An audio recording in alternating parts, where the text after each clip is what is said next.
Hello friend, नमस्ते friends. इस video lecture में नेक्स्ट 50 क्वेश्चन जो बच गया था उसको कंप्लीट करने वाले हैं। ठीक है, इससे पहले आप ब्यूटीफुल एक कोटेशन है उसको समझिए। ये ग्रेट पर्सनालिटी नेल्सन मंडेला का है। ठीक है, उन्होंने कहा it's always seems impossible until it's done.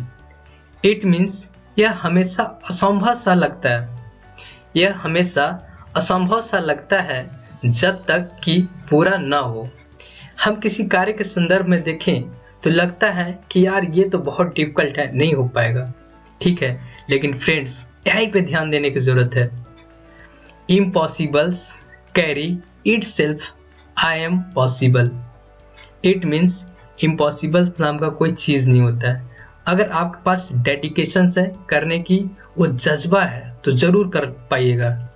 ठीक है, चलिए क्वेश्चन की तरफ बढ़ते हैं। 51।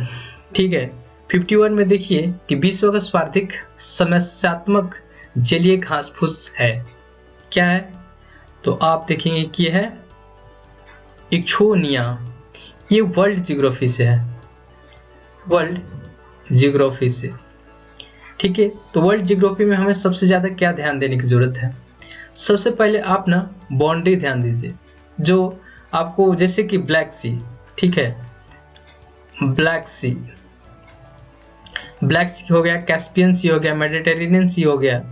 इसके साथ साथ आप देखेंगे कि जैसे कि बहुत सारा बाउंड्री शेयर करता है, जैसे कि रेड सी हो गया।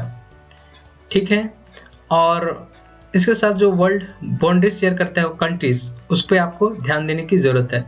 साथ ही साथ आपको माउंटेन पीक हो गया, माउंटेन पीक। इसके बाद आप देखिए कि ग्रासलैंड, जैसे यहाँ से पूछा है, ग्रासलैंड हो गया। और जैसे करेंट, इसमें आप देखेंगे कि वार्म करेंट हो गया, कोल्ड करेंट हो गया। तो यहाँ से इंपॉर्टेंस आपको क्वेश्चंस जरूर देखने को मिल जाता है। ये सब वर्ल्ड जियोग्राफी में आपको जियोग्राफी में पढ़ना है। चलिए नेक्स्ट क्वेश्चन देखते हैं। फिर यहाँ से पूछा हुआ है, तो जियोग्राफी का ही क्वेश्चन है। निम्नलिखित में से परमाणुीय बिजली घर और राज्य का कौन सा मेल गलत है? तो यहाँ से टोटल अगर पढ़ेंगे तो इससे पता चलता है कि आपको सी ये गलत है। कर्नाटक की जगह तमिलनाडु है। ठीक है, तो इसको आप सही कर लीजिए। यहाँ पे देखिए कि sale tax on sale of inherited property is, तो है कैपिटल गेन टैक्स होगा। सपोज आपको लॉटरी लग गया, ठीक है ना, लॉटरी लग गया, अचानक बहुत सारा संपत्ति आपने ले आया, अर्जित किया, कुछ पुराना सामान जो आपको प्रीशियस सामान था उसको बेच दिया, तो जितना पर इस पे जो टैक्स लगता है वो उसको कहते हैं capital gain tax. Capital gain tax, पूंजी लाभ कर। 54 को देखिए, तो 54 में निम्न में से कौन सा शास्त्रीय नृत्य अपने वर्तमान स्वरूप में मुगल परंपरा से प्रभावित है? तो वर्तमान में ये है कथक, ये यूपी का है। ठीक है, इसका आंसर 55 देखिए, निम्न में से कौन सा सर्वाधिक घरेलू रासायनिक प्रदूषण का कारण है? ये इन्वायरमेंट से देखिए क्वेश्चन पूछ रहा है, और ये आर्ट एंड कल्चर। ये आप देखेंगे कि आर्ट एंड कल्चर, कला संस्कृति, इस चैप्टर से आपको ये लोग क्वेश्चंस पूछा है।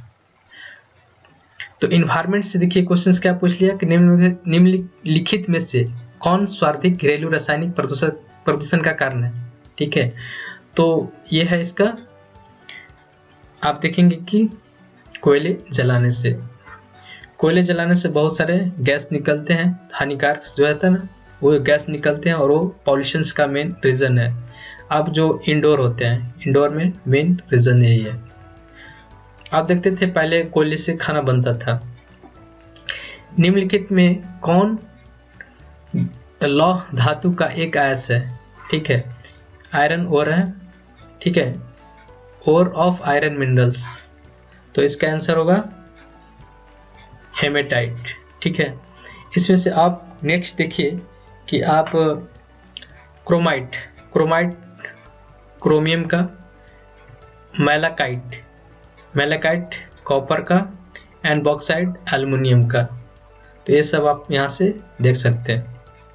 आयरन ओर चैप्टर होगा केमिस्ट्री में, और का चैप्टर होगा केमिस्ट्री में, वहां से देख लीजिएगा।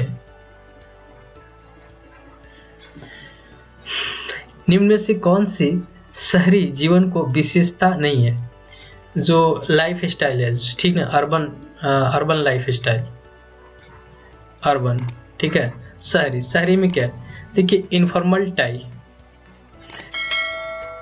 देखिए जब भी कोई शहर में रहता है ना, वो सूट बूट में रहेगा, फॉर्मल टाई रहेगा, ठीक है। इनफॉर्मल तो रहता ही नहीं है। इसके पास क्या है? शहर वाले के पास कंपटीशन भी है, ठीक है, इन पर्सनल रिलेशन भी है, वो इन ह्यूमन होता है, बहुत सारे एथिक्स, इंटीग्रिटी, ठीक है, इसका ट्रस्ट, ज़्यादा कुछ मान ही नहीं रखते इसके लिए, ठीक है। ये सब मूल्य सिर्फ देहात में देखिएगा, भाईचारा, ये विश्वास, अच्छा संबंध, ये इम्पोर्टेंट आपको हमारे गांव शहर के लोगों में, गांव के लोगों में देखने को मिलता है। शहर में लोग इतने रेस में व्यस्त हैं, इतने अपनी कामों में व्यस्त हैं, कैसे एक दूसरे को कुचल कर आगे निकलना है, इस बात पर आपको ध्यान है। तो यहाँ पर इस सब का चीज़ का इम्पोर्टेंट है, ये फैक्ट्स कोई माने नहीं रखते। तो 57 का ए। 1947 से पहले 26 जनवरी को, ठीक है, को कहा जाता है, तो इसको कहा जाता है पूर्ण स्वराज दिवस।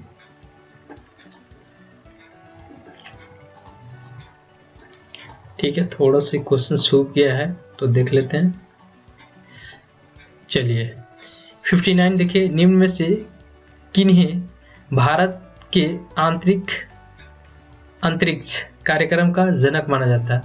Who among the following is considered as father of Indian space program? तो इंडियन स्पेस प्रोग्राम का जो जनक है वो विक्रम साराभाई है, विक्रम साराभाई, ठीक है। ये आपको ये कहाँ मिलेगा, इसका हेडक्वार्टर? तो हेडक्वार्टर मिलेगा तिरुवनंतपुरम में, तिरुवनंतपुरम, ठीक है, इसको देख लीजिएगा, बहुत बड़ा स्पेलिंग है।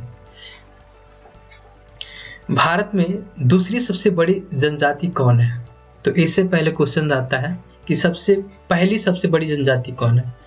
एक बात जान लो, झारखंड में एक चीज रट लेना, ये ट्राइब से क्वेश्चंस पूछना ही पूछने वाला है। ट्राइब से क्वेश्चंस पूछने पर जनजाति, ठीक है, जनजाति, यहाँ से क्वेश्चंस आने वाले हैं, इसको एकदम दिमाग में बैठा लो यहाँ से, ठीक है। तो पहले नंबर पे कौन है? पहले नंबर पे भील है, ठीक है, और सेकंड नंबर पे कौन है? तो गोंड है, ठीक है। तो दूसरे नंबर का पूछ लिया तो गोंड, ठीक है। चलिए 61 निम्नलिखित में से किसे 2019 में कुश्ती में राजीव गांधी खेल रत्न पुरस्कार दिया गया था? ठीक है, 2021 में ये एग्जाम हुआ था। क्वेश्चंस कहाँ से पूछा? 2019 से पूछा, ठीक है। तो देखिए कि यहाँ 2 साल का 2 इयर्स का करंट अफेयर देख लिया, करंट को कवर किया है। तो इसका आंसर हो जाता है बजरंग पुनिया। तो आप 2 साल तक तो नहीं, तो एटलीस्ट 1 ईयर को यहाँ पे देखिए। 62 संयुक्त राष्ट्र द्वारा मानव अधिकार की विश्वव्यापी घोषणा को कब अपनाया गया? Human right adopted by the United Nations. तो ये 62 का हो जाता है 10 दिसंबर 1948, ठीक है।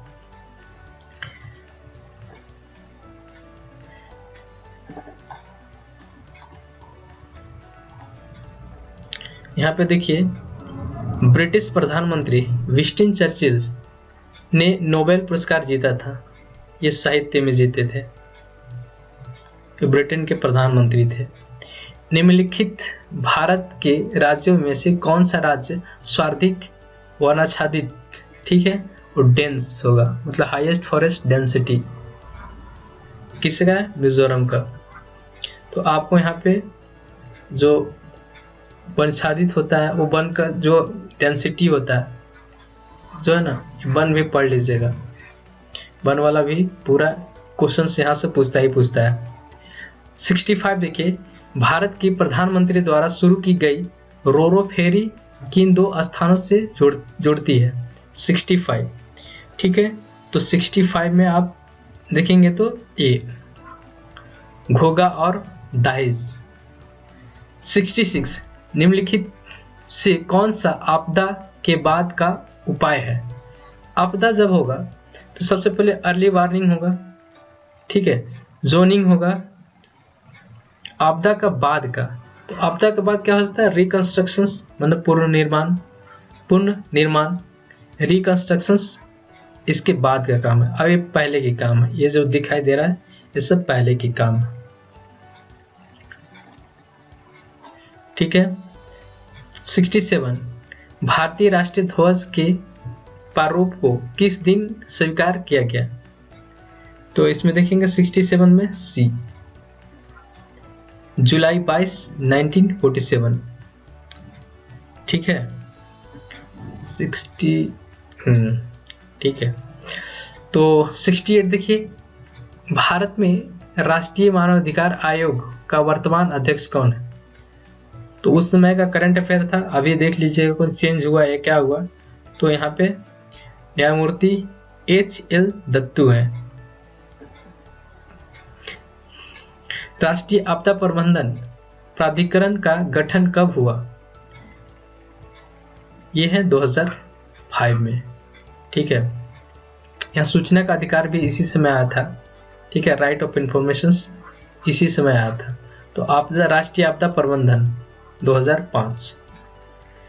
भारत में वायु परिवहन कब प्रारंभ हुआ? तो 1911। ये सब डेट जो है ना रटना पड़ेगा। 70। टोडा जनजाति मुख्यतः कहाँ निवास करती है? टोडा जनजाति मुख्यतः कहाँ निवास करती है? तो इसका आंसर हो जाता है तमिलनाडु। तमिलनाडु हो गया। नेक्स्ट, भारत में उचित परिस्थिति संतुलन बनाए रखने के लिए कितनी भूमि वनाच्छादित होने की सिफारिश की गई है? तो 33%।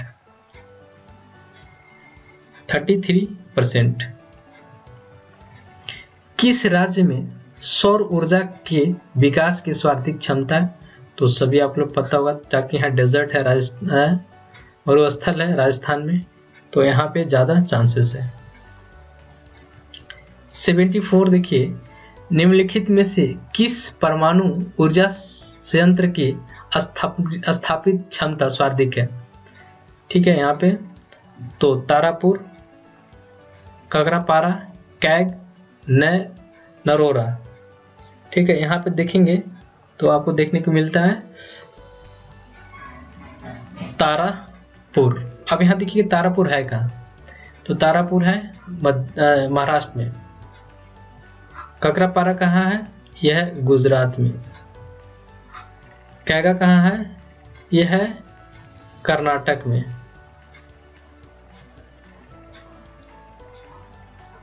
ठीक है, नरोरा कहाँ है? यह है यूपी में।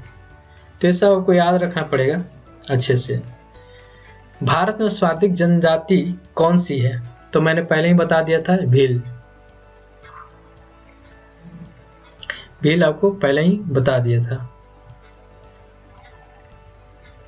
चलिए अब हम लोग आते हैं 76 में। भारत में किस राज्य में सड़कों का घनत्व सर्वाधिक है? किस राज्य में है आप बताइए? यह है केरला में। ठीक है, और कितना है ये भी जान लीजिए, 548 किलोमीटर पर 100 स्क्वायर मीटर, इतना है। ठीक है, भारतीय चारागाह एवं चारा अनुसंधान संस्थान कहाँ स्थित है? तो है झांसी। कहाँ पे है? झांसी में।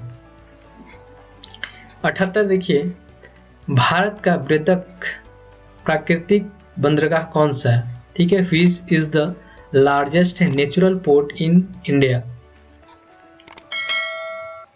यह है मुंबई।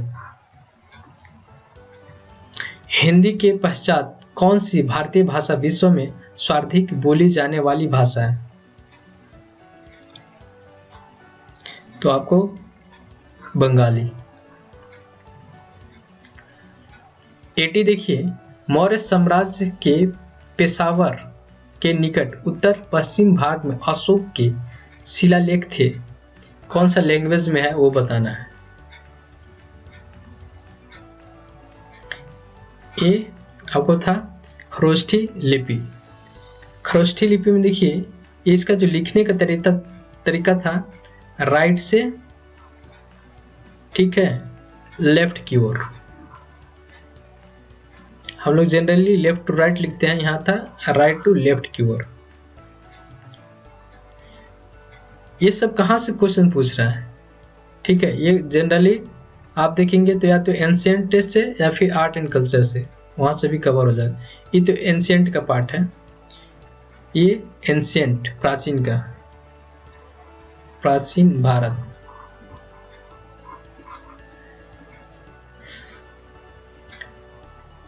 चार्वाक,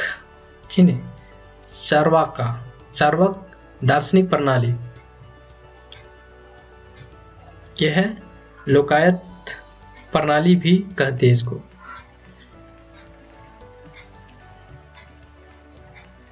निम्नलिखित को कालक्रम अनुसार व्यवस्थित कीजिए। तो पहले सातवाहन, वाकाटक और चालुक्य। तो आपको देखिए सीक्वेंस में ही है, एबीसी सीक्वेंस में ही है। 83 देखिए, पूर्वी भारत में प्रमुख भारतीय रोमन व्यापारिक स्थान था, यह तामलुक। कलहन की रात रंजनी की तरह एक इतिहास की पुस्तक गोंडवाहो लिखी थी, किसने लिखी थी? वाकपति द्वारा। शैव संतों के लेखन के संग्रह को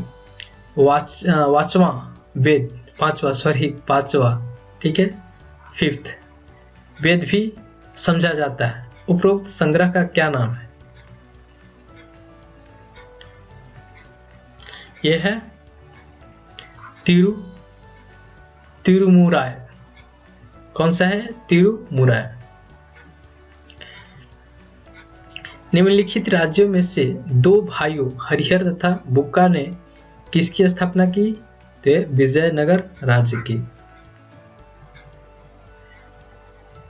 कुब्बत उल इस्लाम मस्जिद तथा 2.5 दिन का झोपड़ा क्रमशः कहाँ पे है?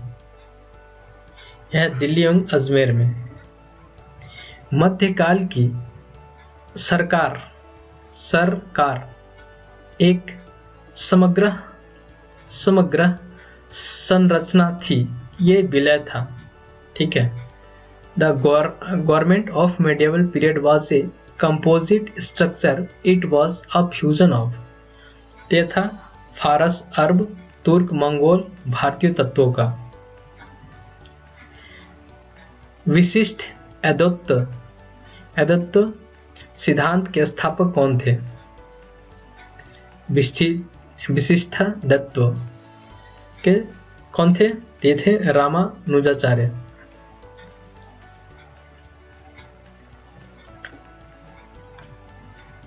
देखिए, भू राजस्व की अस्थायी बंदोबस्त एवं रतवाड़ी प्रणाली क्रमशः शुरू की गई थी। कहां से की गई थी? ये बंगाल था मद्रास से। आधुनिक भारत के इतिहास की निम्नलिखित घटनाओं को काल क्रमानुसार व्यवस्थित कीजिए। स्वदेशी आंदोलन, ठीक है, तो 1905 से लेकर 11 तक चला था। लखनऊ 1916, मार्लेमेंटो 1909, ठीक है। अखिल ये भी 2004 सॉरी 1906 में था। तो इस तरह इसका आंसर हो जाता है ये आंसर DACB। प्रथम भारतीय शिक्षा आयोग की नियुक्ति किसने और किस वर्ष की गई? तय किया गया था लॉर्ड रिपन ने 1882 ईस्वी में। निम्नलिखित में से किसने ब्रिटिश भारत में प्रांतीय स्वयंता मतलब प्रोविंशियल ऑटोनॉमी, ठीक है, तो आपको क्या था? भारत सरकार अधिनियम 1935, ये 1935 में था। 94 देखिए, भारत में प्रिंटिंग प्रेस किसने और कब शुरू की? बताइए। तो पुर्तगालियों ने वर्ष 1550 में। यहां देखिए, निम्नलिखित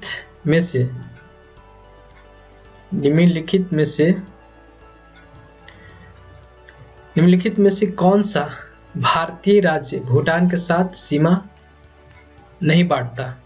थोड़ा सा आप दिमाग लगाइए। सिंपल है, बिहार। निम्नलिखित में से भारत के किस भाग में सामान्यतः प्रवाल द्वीप एटोल्स पाए जाते हैं? तो है लक्षद्वीप।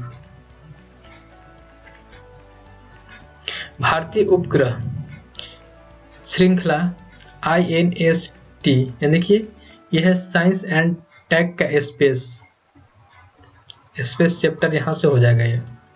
तो ये भारतीय उपग्रह श्रृंखला इंडियन सैटेलाइट INSAT इनसैट एक उदाहरण है। तो यह है मेट्रोलॉजिकल सैटेलाइट, जिससे मौसम विज्ञान संबंधी उपग्रह। चलिए अब देखिए, निम्न में से कौन सा विशेष लक्षण नर्मदा नदी के लिए उपयुक्त है? लेकिन नर्मदा नदी का है ना, वो है आपको स्ट्रक्चरल ओरिजिन्स। जनरली जो ऐसे दिखेगा इंडिया, ये जो आप देख रहे होंगे, तो बहुत सभी लगभग रिवर्स इधर से ओरिजिन, इसका ओरिजिन इसका इस साइड से रहेगा। यह है ईस्ट वेस्ट, ठीक है, तो वेस्टर्न से ईस्टर्न की तरफ है। लेकिन ऐसे दो रिवर है, ठीक है, ऐसे दो रिवर आपको है कि जैसे नर्मदा और ताप्ती, नर्मदा और ताप्ती का ओरिजिन इस तरह का है, इधर से होता है और इधर बहती है, नर्मदा और ताप्ती का। तो इसका क्या है प्रॉब्लम? इसका प्रॉब्लम है स्ट्रक्चरल ओरिजिन का। इधर से ईस्टर्न से निकलती है, वेस्टर्न बहती है आपको अरेबियन सी में। भारत में निम्न में से किस तटीय प्रदेश में उत्तर पूर्वी मानसून से वर्षा होती है? भारत में निम्नलिखित में से किस तटीय प्रदेश में उत्तर पूर्वी मानसून से वर्षा होती है? उत्तर पूर्वी इधर से, ठीक है, तो यह होता है, यहाँ पे आपको देखने को मिलेगा कोरोमंडल तट, ठीक है, यहाँ पे कोरोमंडल तट मिलेगा। तो इधर से जो नॉर्थ वेस्टर्न मानसून जब आती है यहाँ से, तो यहाँ टकराती है, तो यहाँ पे जाके वर्षा कराती है। लेकिन जब इधर से साउथ वेस्ट मानसून जब एंट्री लेती है, तो दो पार्ट्स में डिवाइड हो जाती है, ठीक है, ये दो पार्ट में डिवाइड हो जाती है साउथ वेस्ट मानसून, यहाँ से दो पार्ट्स में डिवाइड होती है। तो इधर तो चलिए इधर से ऐसे मूव करता है, बट इधर वाले जाके यहाँ पे खासी, गारो, जयंतिया यहाँ पे टकराता है और इधर बारिश कराता है। लेकिन यहाँ पे जो है वो छाया प्रदेश बन जाता है कोरोमंडल तट पर, यहाँ पे बारिश नहीं हो पाती, मतलब वर्षा नहीं होता, रेन नहीं होता। लेकिन जब इधर से आती है तो यहाँ पे वर्षा कराती है, तो कोरोमंडल तट पे, ठीक है। अब नेक्स्ट क्वेश्चन देखिए, निम्नलिखित में से कौन सा कथन पृथ्वी के गति के संदर्भ में है? तो इसका आप आंसर देखिएगा 100 लास्ट है, तो आप इसका आंसर देखिएगा डी। ठीक है, डी क्या है? मतलब 1 और 2 दोनों। मतलब earth rotate on its axis from west to east resulting into seasons. पृथ्वी के अपने ध्रुव पर पश्चिम से पूर्व घूर्णन के कारण मौसम परिवर्तन होते हैं, ये सही है। पृथ्वी के सूर्य के चारों ओर चक्कर लगाने के कारण धरती पर रात और दिन होता है, तो ये भी सही है। इसलिए दोनों सॉरी गलत है, ध्यान नहीं दिया मैंने, तो ये दोनों असत्य है। अब ये क्या ट्रू है ये आप सर्च कर लीजिएगा। ठीक है, ये है बेसिक, आपको 6 क्लास का 6 और 7 क्लास में जो भी होगा आपको जियोग्राफी बुक में मिल जाएगा। बेसिक है, वहाँ से स्टार्टिंग है, तो आप यहाँ इसको सर्च कर लीजिएगा। थोड़ा मिस्टेक हो गया था, बट इसको दोनों, इसका आंसर डी है। चलिए, तो हमने 100 क्वेश्चंस को कवर कर लिया है, और कोई भी कमेंट्स है तो आप हमें क्या कीजिएगा, मैसेज कर दीजिएगा कमेंट बॉक्स में। Thank you for watching.